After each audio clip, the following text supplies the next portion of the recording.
এত বিরোধী দলনেতা থাকার পরেও নওশাদ সিদ্দিকীকে কেন যেতে হলো? আরও তো বিধায়ক ছিল, আরও তো প্রতিবাদী বিধায়ক ছিল, তারা কোথায় ছিল? উল্টে বিরোধী দলনেতা হিসেবে যাকে স্বীকৃতি দেওয়া হয়েছে, সেই যে ঘাসফুল চিহ্ন থেকে জিতে বিজেপির কোলে উঠে বসে রয়েছে, বিরোধী দলনেতা হিসেবে স্বীকৃতি পাওয়ার পরে সে বলছে যে না, এদের বিরুদ্ধে মামলা করা হোক, এরা মিডিয়াকে মেরেছে। আমি প্রশ্ন করতে চাই যে মিডিয়াকে মেরেছে ওই 16 জনের মধ্যে একজনকে আপনি দেখাতে পারবেন? এই মুহূর্তে আমার সঙ্গে আছেন শেখ সালমান।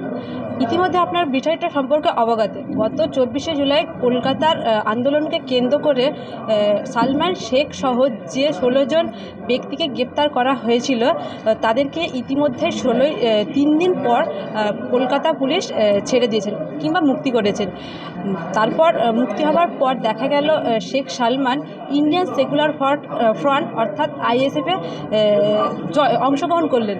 জেনে নেব ইতিমধ্যে জেনে নেব তার মুখ থেকে বিস্তারিত। বলছিলাম, আপনি 24শে জুলাই ঘটনাকে কলকাতার আন্দোলনের ঘটনাকে কেন্দ্র করে আপনাকে গ্রেপ্তার করা হয়েছিল এবং আপনার সঙ্গে 16 জন ব্যক্তিও গ্রেপ্তার করা হয়েছিল। তারপর আপনি মুক্তি পেলেন। মুক্তি পাওয়ার পরেই দেখা গেল আপনি ইন্ডিয়ান সেকুলার ফ্রন্ট রাজনৈতিক দলে অংশগ্রহণ করলেন। হঠাৎ কি মনে করে অংশগ্রহণটা করলেন? অংশগ্রহণ করা কোনো পাপ? না, পাপ না। আর দল ছিল যেমন কংগ্রেস, সিপিআইএম, টিএমসি, মানে আরও অন্যান্য দল ছিল। হঠাৎ আইএসএফকেই কেন বেছে নিলেন? মানে জনগণের মধ্যে এই প্রশ্নটা উঠে আসছে। হ্যাঁ, অনেকই দল ছিল এবং অনেক দল আছে, অনেকই দল ছিল এবং অনেক দল আছে। আমার যেটাকে ভালো মনে হয়েছে জনগণের স্বার্থে, দেশের স্বার্থে, দশের স্বার্থে, তো আমি আইএসএফ জয়েন করেছি। তার কারণ আপনারা বিগত দিন থেকে এখন পর্যন্ত আপনারা দেখবেন এবং সারা পশ্চিমবঙ্গবাসী দেখতে পেয়েছে যে আইএসএফকে নিয়ে যেই ধরনের মন্তব্য সারা পশ্চিমবঙ্গের কিছু রাজনৈতিক দলের নেতারা করেছিল এবং রাজনৈতিক দলের কর্মীরা করেছিল, আজকে তা স্পষ্ট হয়ে গেছে এবং সারা পশ্চিমবঙ্গবাসী দেখতে পেয়েছে যে আসলেই এই পশ্চিমবঙ্গবাসীকে কারা ডুবিয়েছে এবং বিজেপিকে এই পশ্চিমবঙ্গ কারা তুলে দিয়েছে। যারা নওশাদ সিদ্দিকী ভাইজানকে বিজেপির দালাল বলে দাগ লাগাতো, আজকে তারা বিজেপির কোলে উঠে বসে আছে এবং বিজেপির সাথে এত সেটিং করে বসে আছে, প্রধানমন্ত্রীর সাথে দেখা করছে, মুখ্যমন্ত্রীর সাথে দেখা করছে। এ থেকে স্পষ্টভাবে বোঝা যাচ্ছে যে সারা পশ্চিমবঙ্গ জুড়ে বিরোধী দলনেতা হিসেবে যদি কেউ স্বীকৃতি লাভ পেয়ে থাকে, তা আপনারা নিশ্চিন্তে বলতে পারেন সেটা হচ্ছে আইএসএফের চেয়ারম্যান নওশাদ সিদ্দিকী ভাইজান। আপনি যখন গ্রেপ্তার হয়েছিলেন, নওশাদ সিদ্দিকী জামিনে কি কোনো সাহায্য করেছিলেন? অবশ্যই, আপনারা তো দেখেছেন নওশাদ সিদ্দিকী ভাইজান ওই 16 জন সহ আমাকে দায়িত্ব নিয়ে যে 3টে আমার ওপর মামলা রুজু করা হয়েছিল, তিনি দায়িত্ব নিয়ে বলেছেন যদি দেখাতে পারেন আপনারা দেখাতে পারবেন না, আর সেটা দেখাতে পারেনি। পুলিশ প্রশাসন ব্যর্থ হয়েছে। আমার প্রতি যে মিথ্যা অপবাদ তারা দিয়েছিল সেটা পশ্চিমবঙ্গবাসীর সামনে উন্মোচন হয়েছে এবং পশ্চিমবঙ্গবাসী দেখেছে যে প্রতিটা প্রতিবাদে শেখ সালমানের ভূমিকা কী থাকে। তাহলে এত বিরোধী দলনেতা থাকার পরেও নওশাদ সিদ্দিকীকে কেন যেতে হলো? আরও তো বিধায়ক ছিল, আরও তো প্রতিবাদী বিধায়ক ছিল, তারা কোথায় ছিল? উল্টে বিরোধী দলনেতা হিসেবে যাকে স্বীকৃতি দেওয়া হয়েছে,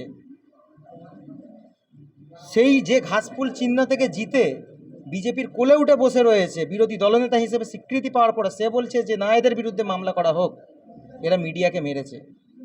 আমি প্রশ্ন করতে চাই যে মিডিয়াকে মেরেছে ওই 16 জনের মধ্যে একজনকে আপনি দেখাতে পারবেন?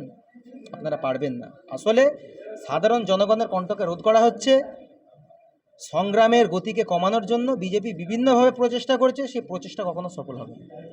বলছিলাম, আইএসএফ যোগদান করার পর এই প্রথমবার আইএসএফের কোনো প্রস্তুতি সভায় এলেন কিংবা প্রোগ্রামে এলেন, কেমন লাগছে? এসে কী বার্তা দেবেন? অবশ্যই খুবই ভালো লাগছে। পশ্চিমবঙ্গবাসীকে এটাই বার্তা দিতে চাই যে প্রতিবাদের মুখ, যে জনগণের জন্য কাজ করছে, জনস্বার্থে কাজ করছে, তার হাতকে মজবুত করা এটা আমাদের দায়িত্ব। অধিকার ছিনিয়ে নিতে গেলে আপনাকে যে অধিকারের লড়াই লড়ছে তার সঙ্গ দেওয়া উচিত, আর সেটা অবশ্যই আমরা দেখতে পাচ্ছি সারা পশ্চিমবঙ্গ জুড়ে। সেটা নওশাদ সিদ্দিকী ভাইজান সহ ছাড়া আর কাউকে দ্বিতীয় মুখ দেখতে পাচ্ছি না বর্তমানে। এই জন্য অবশ্যই প্রত্যেকটা পশ্চিমবঙ্গবাসীকে বলবো, বিশেষ করে সংখ্যালঘু সমাজ, আর আমরা সংখ্যালঘু সমাজ মানে শুধু বুঝি যে মুসলিম, সংখ্যালঘু সমাজ কথার অর্থ হচ্ছে পিছিয়ে পড়া যারা সংখ্যালঘু, দলিত, আদিবাসী থেকে নিয়ে শুরু করে মুসলিম সমাজ, পিছিয়ে পড়া যত জাতি রয়েছে তাদের ঐক্যবদ্ধ হয়ে নওশাদ সিদ্দিকী ভাইজানের হাতকে শক্ত করা দরকার।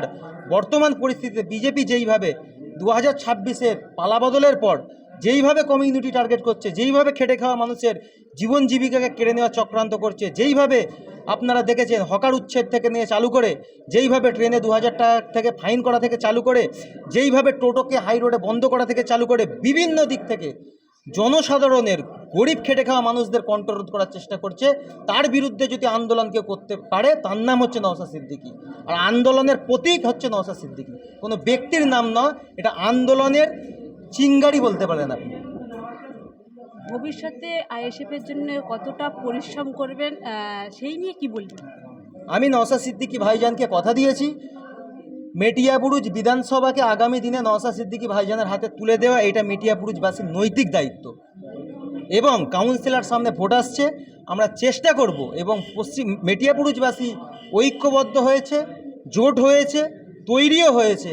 আগামী দিনেতে নওশাদ সিদ্দিকী ভাইজানের হাতে আমরা কাউন্সিলর, আমরা যে আমাদের রয়েছে কাউন্সিলর, যে আমাদের ভোট রয়েছে, সেই ভোটেতে আমাদের প্রতিনিধি হিসেবে আমরা কাউন্সিলর যে তৈরি হবে, যে ভোটে দাঁড়াবে, তাকে জয়ী করে আমরা নওশাদ সিদ্দিকীর হাতকে মজবুত করব।